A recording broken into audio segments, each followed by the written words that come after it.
Hi friends, ನಮಸ್ಕಾರ. Welcome back to Veena Mahendra vlogs. ಇವತ್ತು ಒಂದು ಆರೋಗ್ಯವಾದ ರೆಸಿಪಿ ತೋರಿಸೋಣ ಅಂತ ಬಂದಿದ್ದೀನಿ. ನೀವು ನೋಡ್ತಾ ಇರ್ಬೋದು ವಿಡಿಯೋದಲ್ಲಿ ಬಾಳೆ ಹೂವಿನ ಪಲ್ಯ ಮಾಡಿ ತೋರಿಸೋಣ ಅಂತ. ಬಾಳೆ ಹೂವು ತುಂಬಾ ಒಳ್ಳೆಯದು ಹೆಲ್ತ್ಗೆ. ಇದರಲ್ಲಿ calcium, iron, phosphorus, potassium, copper, magnesium ಹೆಚ್ಚಾಗಿರುತ್ತೆ. ಹಾಗೆಯೇ ಮೆನ್ಸ್ಟ್ರಲ್ ಪ್ರಾಬ್ಲಮ್ಸ್ ಇದ್ದವ್ರಿಗೆ ತುಂಬ ಒಳ್ಳೆಯದು. ಇನ್ಫೆಕ್ಷನ್ಸ್ ಅವಾಯ್ಡ್ ಮಾಡುತ್ತೆ. ಆಂಗ್ಸೈಟಿ ಕೂಡ ಸ್ವಲ್ಪ ಮಟ್ಟಿಗೆ ದೂರ ಮಾಡುತ್ತೆ. ಸೊ ತಡ ಮಾಡೋದು ಯಾಕೆ? ಹೇಗೆ ಬಾಳೆ ಹೂವು ಸ್ವಲ್ಪ ಕ್ಲೀನ್ ಮಾಡ್ಕೊಳ್ಳೋದು ಒಂದು ಸ್ವಲ್ಪ ಕಷ್ಟ ಅಂತಲೇ ಹೇಳ್ಬೋದು. ಅಂದರೆ ಸ್ವಲ್ಪ ಪೇಷನ್ಸ್ ಇರಬೇಕಾಗತ್ತೆ. ನಾನು ಫಸ್ಟ್ ಟೈಮ್ ಯಾರಾದರೂ ಬಾಳೆ ಹೂವು ಯೂಸ್ ಮಾಡ್ತಿರೋರಿಗೆ ಸ್ವಲ್ಪ ಡೀಟೇಲಾಗಿ ಎಕ್ಸ್ಪ್ಲೇನ್ ಮಾಡೋಣಗೋಸ್ಕರ ಅದನ್ನು ಹೇಗೆ ಕ್ಲೀನ್ ಮಾಡೋದು ಅಂತ ಕೂಡ ಡೀಟೇಲಾಗಿ ತೋರಿಸ್ತಿದ್ದೀನಿ. ಬನ್ನಿ ತೋರಿಸ್ಕೊಡ್ತೀನಿ ಹೇಗೆ ಮಾಡೋದು ಅಂತ. ನೋಡಿ, ಇವಾಗ ಒಂದು ಬಾಳೆ ಹೂವು ತೊಗೊಂಡಿದ್ದೀನಿ. ಸ್ವಲ್ಪ ಫ್ರೆಶ್ ಆಗಿರೋವಾಗಿ ಯೂಸ್ ಮಾಡ್ಕೊಳ್ಳೋಣ. ಹಾಗೆ ಒಂದೊಂದು ಎಳೆನೇ ಬಿಡಿಸ್ಕೋಬೇಕಾಗತ್ತೆ. ಒಂದೊಂದು ಎಳೆಗೂ ಹೂವುಗಳು ಇರುತ್ತೆ, ಈ ಥರ ತುಂಬಾ ಇರುತ್ತೆ. ಸೊ ಒಂದೊಂದೇ ನೋಡಿ ಈ ಥರ ಬಿಡಿಸ್ಕೊಂಡು ಎಲ್ಲ ಹೂವುಗಳನ್ನ ತೆಗೆದಿಟ್ಕೊತಾ ಇದ್ದೀನಿ ಒಂದು ಪ್ಲೇಟ್ಗೆ. ಕೊನೆಗೆ ಎಲ್ಲಿ ತನಕ ನಾವು ಬಿಡಿಸ್ಕೋಬೇಕಾಗತ್ತೆ ಅಂದರೆ ಒಂದು ದಿಂಡು ಸಿಗುತ್ತೆ. ಆ ದಿಂಡು ಕೊನೆಯವರೆಗೂ ಈ ಥರ ಹೂವುಗಳು ಇರುತ್ತೆ. ಸೊ ಒಂದೊಂದೇ ಹೀಗೆ ಬಿಡಿಸ್ಕೊಂಡು ಪ್ಲೇಟಲ್ಲಿ ಇಟ್ಕೋತಾ ಇದ್ದೀನಿ. ಯಾವಾಗಲೂ ಟೇಸ್ಟಿಯಾಗಿ ಊಟ ಮಾಡಬೇಕು ಅಂತ ಅಂದ್ಕೋತೀವಿ. ಆದರೆ ಈ ಥರ ತುಂಬ ಹೆಲ್ತಿಯಾಗಿರೋ ಪದಾರ್ಥಗಳಲ್ಲೂ ಕೂಡ ಟೇಸ್ಟಿಯಾಗಿ ಮಾಡ್ಕೊಂಡು ತಿನ್ಬೋದು ಅಲ್ವಾ? ಬಾಳೆ ಗಿಡದಲ್ಲಂತೂ ಬಾಳೆ ಹೂವಿಂದ ಹಿಡಿದು ಬಾಳೆಕಾಯಿ, ಬಾಳೆಹಣ್ಣು, ಬಾಳೆ ದಿಂಡು ಎಲ್ಲನೂ ಉಪಯೋಗಕ್ಕೆ ಬರುತ್ತೆ. ಎಲ್ಲನೂ ಹೆಲ್ತಿ ಕೂಡ. ಹಾಗಾಗಿ ಬಾಳೆ ಒಂದು ಗಿಡ ಹಾಕ್ಕೊಂಡ್ಬಿಟ್ರೆ ಮನೆ ಹತ್ರ ಸ್ವಲ್ಪ ಜಾಗ ಇದ್ದರೆ ನಿಜವಾಗ್ಲೂ ತುಂಬಾ ಉಪಯೋಗ ಆಗುತ್ತೆ. ನಾವಂತೂ ಸ್ವಲ್ಪ ಇರೋ ಜಾಗದಲ್ಲಿ ಬಾಳೆ ಗಿಡಗಳು ಹಾಕ್ಕೊಂಡಿದ್ದೀವಿ. ಇದು ಎರಡನೇ ಬೆಳೆ ಬರ್ತಾ ಇರೋದು. ಹಾಗಾಗಿ ಬಾಳೆ ಹೂವು ಸಿಕ್ತು ನಮಗೂ ಕೂಡ. ಸೊ ಅದರಿಂದ ಇವತ್ತು ನಾನು ನಿಮಗೊಂದು ಬಾಳೆ ಹೂವಿನ ಪಲ್ಯದ ರೆಸಿಪಿ ಮಾಡಿ ತೋರಿಸೋಣ ಅಂತ. ನೋಡಿ, ದೇವರ ಸೃಷ್ಟಿ ಎಷ್ಟು ಚೆನ್ನಾಗಿದೆಯಲ್ಲ, ಎಷ್ಟು ಚೆನ್ನಾಗಿ ಒಂದೊಂದು ಎಲೆ ಮಧ್ಯದಲ್ಲೂ ಈ ಥರ ಹೂವುಗಳು ಇದ್ದಾವೆ ಅಂತ ನೋಡಿದ್ರೆ ಎಷ್ಟು ಖುಷಿ ಆಗುತ್ತೆ. ಎಷ್ಟು ನೀಟಾಗಿ ಜೋಡಿಸ್ದಂಗೆ ಇದೆಯಲ್ವಾ? ಒಂಥರ ಆಶ್ಚರ್ಯ ಆಗುತ್ತೆ ಇದನ್ನೆಲ್ಲ ನೋಡ್ತಾ ಇದ್ರೆ. ನೇಚರ್ ಬಗ್ಗೆ ಯಾವುದೇ ಕೆಲಸ ಮಾಡಬೇಕು ಅಂದರೂ ಪೇಷನ್ಸ್ ತುಂಬಾ ಇಂಪಾರ್ಟೆಂಟ್ ಆಗುತ್ತೆ. ಅಡುಗೆ ಕೆಲಸನೂ ಕೂಡ ಹಾಗೇ. ಸೊ ಈ ಕ್ಲೀನಿಂಗ್ ಕೆಲಸನೂ ತುಂಬಾ ಪೇಷನ್ಸಿಂದನೇ ಮಾಡಬೇಕು. ಏಕೆಂದರೆ ಒಂದೇ ಹೂವನ್ನ ತೆಗೆದು ಅದರಲ್ಲಿ ಒಂದು ಕಡ್ಡಿ ಇರುತ್ತೆ ಮಧ್ಯದಲ್ಲಿ, ಅದನ್ನು ತೆಗೆದು ಸ್ವಲ್ಪ ಪ್ಲಾಸ್ಟಿಕ್ ಥರ ಟ್ರಾನ್ಸ್ಪರೆಂಟ್ ಒಂದು ಇರುತ್ತೆ, ಅದು ಕೂಡ ತೆಗೆದಾಕಬೇಕು. ಸೊ ಒಂದೊಂದಕ್ಕೂ ಆ ಥರ ಮಾಡ್ಕೋತಾ ಹೋಗಬೇಕು. ಅದನ್ನು ಮುಂದೆ ತೋರಿಸ್ತಾ ಹೋಗ್ತೀನಿ.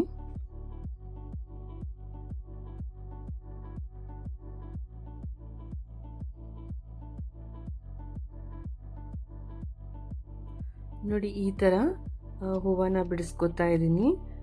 ಈ ಥರ ಬಿಡಿಸೋವಾಗ ಮಧ್ಯದಲ್ಲಿ ಒಂದು ಕಡ್ಡಿ ಸಿಗುತ್ತೆ. ಅದು ಸ್ವಲ್ಪ ಕಪ್ಪಿಗೆ ಗಟ್ಟಿಗಿರುತ್ತೆ. ಅದನ್ನು ನಾವು ತೆಗೆದಾಕಬೇಕಾಗತ್ತೆ.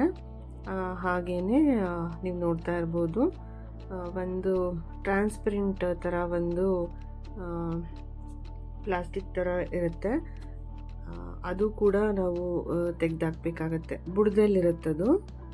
ಸೊ ಅದು ಕೂಡ ತೆಗೆದಾಕಬೇಕಾಗತ್ತೆ.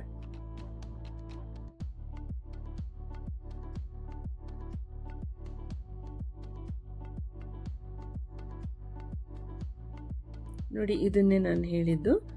ಈ ಥರ ಇರೋದನ್ನು ಕೂಡ ತೆಗೆದಾಕಬೇಕಾಗತ್ತೆ. ಸೊ ನೀವು ಲೆಕ್ಕ ಹಾಕ್ಕೊಳ್ಳಿ, ಒಂದೇ ಹೂವಿಗೆ ಈ ಥರ ಕಡ್ಡಿ ಮತ್ತು ಅದು ಬುಡದಲ್ಲಿರೋ ಇದನ್ನು ತೆಗೆದಾಕಬೇಕು ಅಂದರೆ ಸ್ವಲ್ಪ ಟೈಮ್ ಹಿಡಿಯುತ್ತೆ.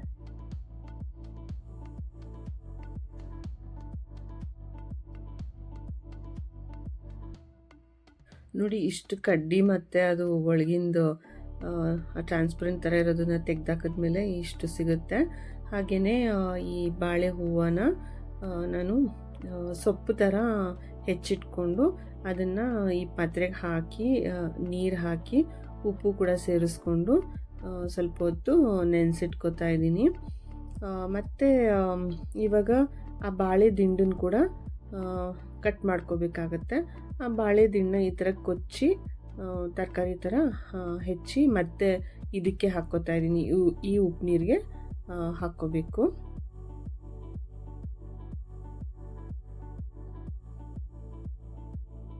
ಬಾಳೆ ಹೂವಿನ ಪಲ್ಯ ಒಬ್ಬೊಬ್ರು ಒಂದೊಂಥರ ಮಾಡ್ತಾರಲ್ಲ. ಕೆಲವರು ಫಸ್ಟೇ ಅದನ್ನು ಉಪ್ಪು ಮತ್ತು ಅರಿಶಿನ ನೀರು ಹಾಕಿ ಬೇಯಿಸ್ಕೊಂಡು ಆಮೇಲೆ ಪಲ್ಯ ಮಾಡೋದುಂಟು.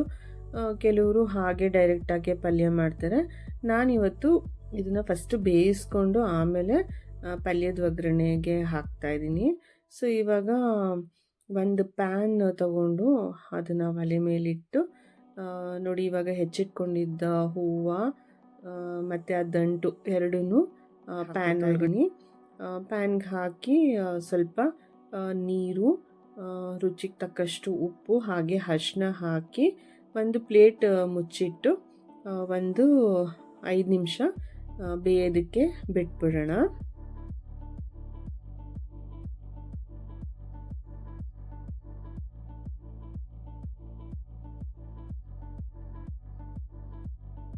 ಬಾಳೆ ಹೂವಿನ ಪಲ್ಯಕ್ಕೆ ಒಂದು ಕರಿಬೇವಿನ ಹೆಸರು, ಒಂದು ಸ್ವಲ್ಪ ತೆಂಗಿನ ತುರಿ, ಒಂದೆರಡು ಈರುಳ್ಳಿನ ಹೆಚ್ಚಿಟ್ಕೊಂಡಿದ್ದೀನಿ, ಒಣಮೆಣಸಿನ್ಕಾಯಿನ ಮುರಿದಿಟ್ಕೊಂಡಿದ್ದೀನಿ, ಹಾಗೆ ಕೊತ್ತಂಬರಿ ಸೊಪ್ಪು, ಸಾಸಿವೆ ಮತ್ತು ಉದ್ದಿನಬೇಳೆ ರೆಡಿ ಮಾಡಿಟ್ಕೊಂಡಿದ್ದೀನಿ. ಇವಾಗ ಒಂದು ಪ್ಯಾನ್ನ ಒಲೆ ಮೇಲಿಟ್ಟು ಅದಕ್ಕೆ 2 ಸ್ಪೂನು ಎಣ್ಣೆ ಸೇರಿಸ್ಕೊಂಡು ಸಾಸಿವೆ ಹಾಕ್ಕೊಂಡೆ. ಸಾಸಿವೆ ಸಿಡಿದ್ಮೇಲೆ 1 ಸ್ಪೂನು ಉದ್ದಿನಬೇಳೆ ಕೂಡ ಹಾಕ್ಕೊಂಡು ಹಾಗೆಯೇ ಮುರಿದಿಟ್ಕೊಂಡಿರುವ 2 ಒಣಮೆಣಸಿನ್ಕಾಯಿ, ಒಂದು ಸ್ವಲ್ಪ ಕರಿಬೇವು ಹಾಕಿ ಹಾಗೆ ಫ್ರೈ ಮಾಡಿಕೊಂಡು ಇವಾಗ ಈರುಳ್ಳಿ ಕೂಡ ಸೇರಿಸ್ಕೊಂಡು ಅದನ್ನು ಫ್ರೈ ಮಾಡ್ಕೋಬೇಕಾಗತ್ತೆ. ಬಾಳೆ ಹೂವು ಬೇಯಬೇಕಾದ್ರೇ ನಾವು ಸ್ವಲ್ಪ ಉಪ್ಪು ಸೇರಿಸ್ಕೊಂಡಿದ್ವಿ. ಈಗ ಒಂದು ಸ್ವಲ್ಪ ಉಪ್ಪು, ಅಂದರೆ ಈರುಳ್ಳಿಗೆಲ್ಲ ಹಿಡಿಯೋಷ್ಟು ಮಾತ್ರ ಉಪ್ಪು ಸೇರಿಸ್ಕೊಂಡು ಫ್ರೈ ಮಾಡಿಕೊಂಡು ಬಾಳೆ ಹೂವು ಬೇಯಿಸ್ಕೊಂಡಿದ್ವಲ್ಲ ಅದನ್ನು ನೋಡಿ ಇದಕ್ಕೆ ಈ ಒಗ್ಗರಣೆಗೆ ಸೇರಿಸ್ಕೊಂಡು ಮಿಕ್ಸ್ ಮಾಡಿಕೊಂಡು ಒಂದು 3 ನಿಮಿಷ ಹಾಗೇ ಒಂದು ಪ್ಲೇಟ್ ಮುಚ್ಚಿ ಬೇಯೋದಕ್ಕೆ ಬಿಟ್ಬಿಡೋಣ. ನೋಡಿ ಇವಾಗ ಪ್ಲೇಟ್ ತೆಗೆದು ನೋಡ್ತಾ ಇದ್ದೀನಿ, ಒಂದು ಸತಿ ನೀಟಾಗಿ ಮಿಕ್ಸ್ ಮಾಡಿಕೊಂಡೆ, ಎಲ್ಲ ಚೆನ್ನಾಗಿ ಬೆಂದಿದೆ. ಸೊ ಇವಾಗ ಕೊನೆಯಲ್ಲಿ ಒಂದು ಸ್ವಲ್ಪ ಕೊತ್ತಂಬರಿ ಸೊಪ್ಪು ಹಾಕ್ಕೊಂಡು ಹಾಗೇ ಒಂದು ಸ್ವಲ್ಪ ತೆಂಗಿನ ತುರಿ ಸೇರಿಸ್ಕೊಂಡ್ರೆ ಒಳ್ಳೆ ರುಚಿಯಾದ ಆರೋಗ್ಯಕರವಾದ ಬಾಳೆ ಹೂವಿನ ಪಲ್ಯ ರೆಡಿ. ಇದನ್ನು ಚೆನ್ನಾಗಿರುತ್ತೆ, ಅಥವಾ ಚಪಾತಿ ರೊಟ್ಟಿಗೆ ಕೂಡ ತುಂಬ ಚೆನ್ನಾಗಿರುತ್ತೆ. ಒಂದು ಸತಿ ಟ್ರೈ ಮಾಡಿ ನೋಡಿ.